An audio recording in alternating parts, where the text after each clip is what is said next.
There are monsters that need to be taken off the street, and in this case there was a little girl that needed to be saved, and that's our motivation. That's why we do this job. Tonight, a supervisor with San Diego's Fugitive Task Force spoke only to 10 News to reveal the moment that he spotted Hannah Anderson alive in the Idaho wilderness and the mission that followed to bring her home safely. Good evening, I'm Kimberly Hunt. And I'm Steve Atkinson. Just a few hours ago, 10 News spoke with Hannah's grandmother, who got to see Hannah for the first time tonight. She said she was in good spirits and was even smiling. And 10 News reporter Itika Milana spoke tonight with a U.S. Marshal and found out the one clue he says saved the 16-year-old's life. Itika. That's right. Steve German told me the tip they got from the 4 people on horses was their 200th tip, and it turned out to be the most valuable, leading them straight to Hannah.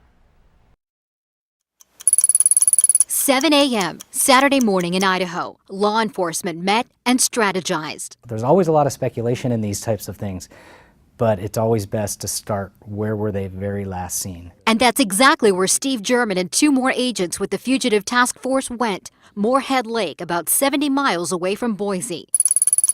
10 a.m., going off details provided by Mark John and 3 others who happened to pass James DiMaggio and Hannah Anderson, the marshals hopped in a plane and scoured the area. So we circled the lake a few times and didn't see anything. Undaunted, they kept circling the lake. Then, just 45 minutes later, all of a sudden there was a little glimmer of blue that we saw in the trees. It was about 100 yards off of the lake. And then we were actually able to verify that it was a male and a female with blonde hair and a small animal.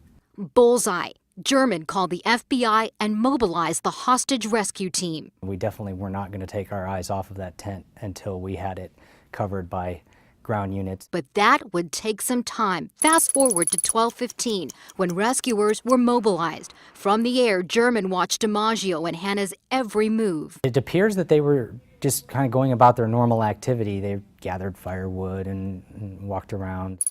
Then at 4:22, DiMaggio was shot and killed. Hannah was alive and whisked away to safety in a chopper. It's a good feeling. It makes my job worthwhile. German is also a father. I could easily close my eyes and put myself in her father's situation. There are monsters that need to be taken off the street, and in this case there was a little girl that needed to be saved, and that's our motivation. That's why we do this job. German was also part of the team that found John Gardner in 2010. Now, I asked him if he slept well Saturday night after finding Hannah alive, and he said no. He said coming home last night, though, to his family was an especially emotional and gratifying homecoming. Itika Milana, 10 News.